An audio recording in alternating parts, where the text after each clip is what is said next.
नमस्कार, आप देख रहे हैं लोक सेवा न्यूज। मैं हूं आपके साथ रजत त्रिपाठी। उत्तर प्रदेश विधानसभा चुनाव से पहले छोटी पार्टियां लामबंद हो रही हैं। दरअसल ये जातीय समीकरण वाले छोटे दल सपा, बसपा, भाजपा जैसे दलों के लिए दलदल बनाने की फिराक में है।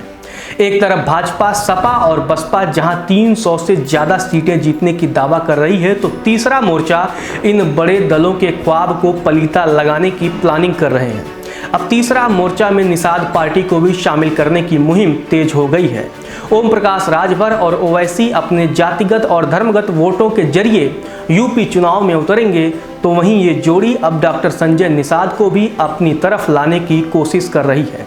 इसके पीछे सबसे बड़ी वजह यह बताई जा रही है कि सूबे में करीब 160 विधानसभा सीटें ऐसी हैं जहां निषादों वोटरों की संख्या अच्छी खासी है और वे नतीजों को बदलने का मादा रखते हैं। इस बात को बड़े दल भी अच्छी तरीके से समझते हैं। इसी वजह से बीजेपी जैसी राष्ट्रीय पार्टी निषाद पार्टी को अपने पाले में बनाए हुई है। हालांकि निषादों के आरक्षण के मुद्दे की वजह से बीजेपी के साथ डॉक्टर संजय निषाद की ट्यूनिंग इन दिनों बिगड़ी हुई है।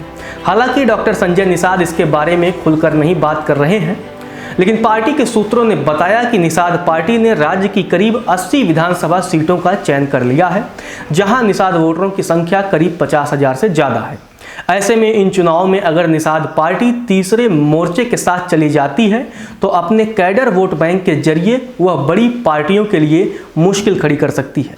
बीजेपी जानती है कि अभी निषाद पार्टी उनके साथ है, तो चुनाव में उसे इसका लाभ भी मिलेगा। वहीं सपा ने भी निषाद पार्टी से संपर्क साधना शुरू कर दिया है, लेकिन निषाद पार्टी सपा के साथ जाने में दिलचस्पी नहीं दिखाई दे रही है।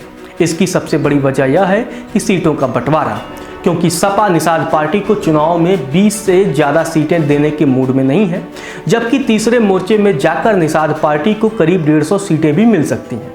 पार्टी के सूत्र कहते हैं कि यह बात सही है कि निषाद पार्टी अकेले दम पर 150 सीटें तो नहीं जीत सकती, लेकिन जिस भी पार्टी के साथ रहेगी उसके साथ मिलकर निश्चित ही वे इस आंकड़े को पार कर लेंगे।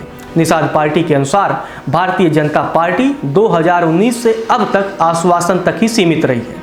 निषाद पार्टी के मुख्य मांग मछुआ हक का आरक्षण पर बीजेपी न हामी भर रही है और न ही अपने मित्र धर्म का पालन कर रही है। पार्टी सूत्र कहते हैं वैसे निषाद पार्टी के लिए सपा बसपा पहुंच से ज़्यादा दूर नहीं है और ना ही किसी तीसरे मोर्चे जैसे ओम प्रकाश राजभर, चंद्रशेखर रामन, कांग्रेस जैसे इन दलों से कोई इनकी जमीनी दुश्मनी है। वह कहते हैं भाजपा को लग रहा है कि निषाद पार्टी मेरे साथ है, तो ऐसे में उसे 300 प्लस की बढ़त है। उधर समाजवादी पार्टी इस उम्मीद में है कि भाजपा निषाद पार्टी के मुद्दों को हल नहीं करेगी, अर्थात डॉक्टर संजय निषाद की बात नहीं मानेगी। ऐसे में निषाद पार्टी सपा के साथ आ सकती है। ऐसे में सपा भी 300 प्लस का आंकड़ा पार कर जाएगी। सब ठीक है कि चक्कर में ऐसा भी हो सकता है कि सपा भाजपा 150 सीटों पे भी अटक जाए। छोटे छोटे दलों के एक प्रमुख घटक दल के मुखिया के अनुसार जाति व वर्गीय आधार पर बसपा, सपा, भाजपा को अलग करके तीसरा मोर्चा 2022 चुनाव अलग से लड़ सकता है तथा अपने वर्गीय तथा जातीय वोटों को अपनी तरफ ध्रुवीकरण करने में अगर सफलता प्राप्त कर लेता है, तो तीसरा मोर्चा करीब 250 सीटें भी जीत सकता है। वह आगे कहते हैं ऐसे में तीसरे मोर्चे का परफॉर्मेंस बहुत अच्छा नहीं भी रहा तो भी सपा, बसपा, भाजपा अकेले दम पर सरकार नहीं बना पाएंगी। तीसरे मोर्चे का प्रदर्शन कितना भी बुरा रहा हो, फिर भी वह 50 से 100 सीटें जीत सकता है। ऐसे में जब 2022 के नतीजे आ जाएंगे, तो वह अगली सरकार बनाने में महत्वपूर्ण भूमिका निभा सकता है। फिलहाल के लिए इतना ही। आप देखते रहिए लोक सेवा न्यूज।